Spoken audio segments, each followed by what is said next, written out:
ist leider gründlich daneben gegangen. Oh non, un moment d'inattention et c'est arrivé.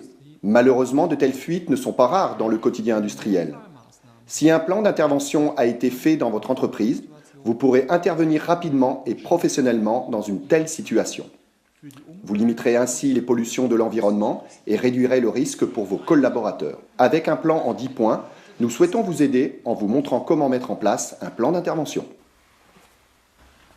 Le plus important est d'analyser le danger que pourrait représenter le produit déversé. Vous trouverez éventuellement des symboles de danger SGH ou des pictogrammes de sécurité sur le bidon accidenté. Sinon, vous pouvez retrouver ces informations importantes dans la notice du produit ou sur les feuilles de sécurité. Le plus important, avant de commencer quoi que ce soit, est de mettre votre équipement de protection individuel. Des chaussures de sécurité, des gants de protection résistants aux produits chimiques et des lunettes de protection sont le strict minimum. Et en plus, selon le produit écoulé, pensez à mettre un masque de protection respiratoire ou, dans un cas extrême, une combinaison totale.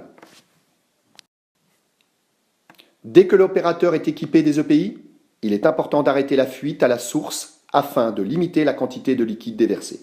Ensuite, il faut endiguer le produit et éviter sa propagation. Attention, si vous avez des bouches d'égout à proximité, il faut absolument éviter la pénétration des liquides dans les canalisations. N'oubliez pas de mettre en place la signalisation de la zone de danger pour vos collègues et évitez tout suraccident.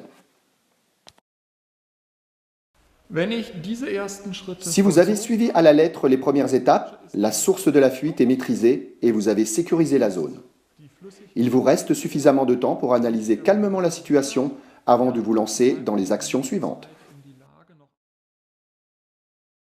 La prochaine étape logique est bien sûr l'absorption du liquide avec un absorbant adapté. Ensuite, il vous faut éliminer l'absorbant souillé.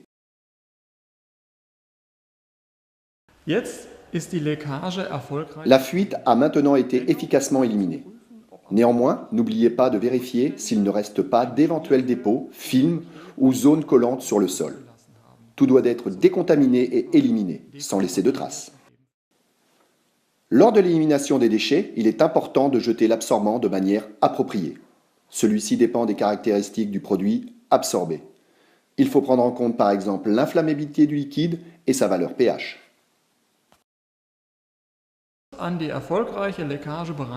Suite à l'intervention, documentez les actions menées. D'un côté, cela vous permet d'évaluer votre plan d'intervention, d'analyser si vos mesures ont été efficaces et s'il est nécessaire d'ajuster vos actions pour des interventions futures.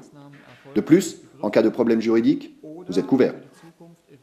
Après une intervention, il faut aussi penser à noter les absorbants et produits utilisés lors de l'intervention et à recharger et recommander par exemple des absorbants le plus vite possible.